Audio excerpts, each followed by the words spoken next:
Hello, my name is Jarrett Lyons. I did my community analysis on the city of Seminole, where I reside and most recently moved to. With no further ado, we'll go ahead and get started. For the historical overview, in 1860, Augustus Archer and his good friend John Lowe sailed to Seminole from the Keys. They came through what is now named John's Pass, named after John Lowe.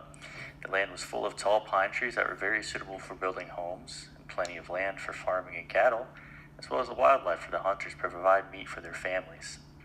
By 1910, the census quickly grew to 75 people who lived spread out along one main dirt road. That dirt road now today is referred to as Doom Road, Ridge Road, or most commonly 113th Street.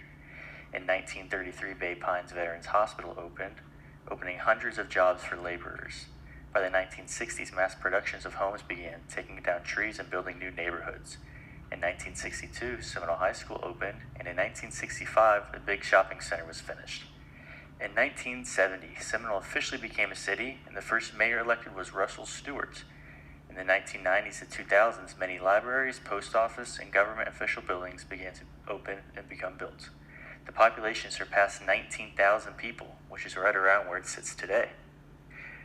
The city of Seminole has many nice up-to-date structures. The addition of a new mall, which was constructed in late 2017, brought many new jobs to the area as well as places for the consumer. It has over 40 shops available, consisting of dining, entertainment, and a gym.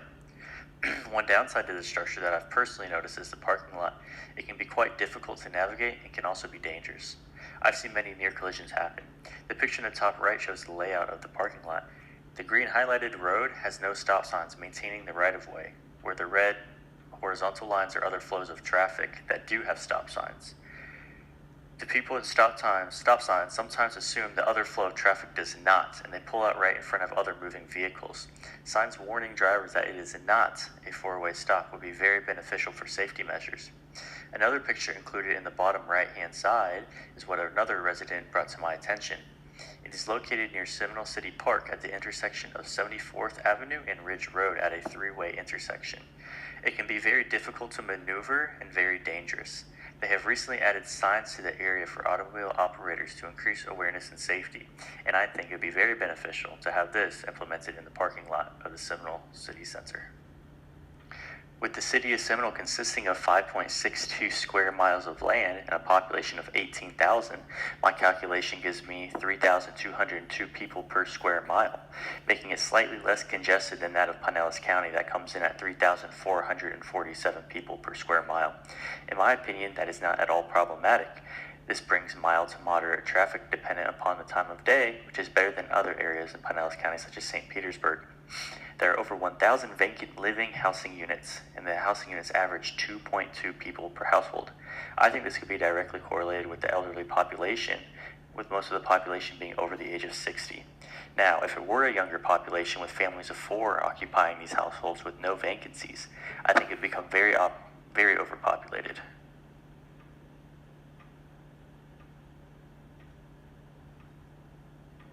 Here in the city of Seminole, health-related resources are very conveniently located.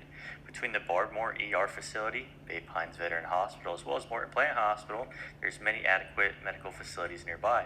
This isn't taking into account the numerous walk-in clinics into consideration. These facilities treat everybody who walks through the doors, and cost is dependent upon insurance and treatment, of course, of action. During my community assessment of the city of Seminole, I saw multiple actions that were good for the environment and some that were not too impressive.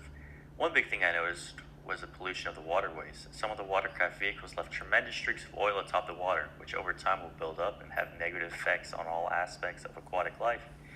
Now, this will also affect local fishermen and the local fish market. Consuming a fish that is contaminated with oil will have unknown health risks to the consumer. Second thing I noticed was the number of smokers in the community. Not only is this bad for the individual partaking in it, but is equally as bad for individuals nearby inhaling second-hand smoke, and is also very bad for our environment. On the other end of the spectrum, the city is good about recycling and trash pickup, and the number of electric cars that I've noticed. Some shopping centers have charge stations or parking for electric vehicles only, promoting the use of a more environmentally friendly mode of transportation. Overall, I would say the environment is adequate, although I'd like to see some sort of statute implemented to help better preserve our waterways and protect them from this oil. The City of Seminole government and the Board of Directors is directly composed of Leslie Waters, the mayor, Roger Edelman, the vice mayor, City Council members Jim Quinn, Bob Matthew, Thomas Barnhorn, Chris Burke, and Trish Springer. City Council minutes from each meeting are provided in the city website as well as contact information.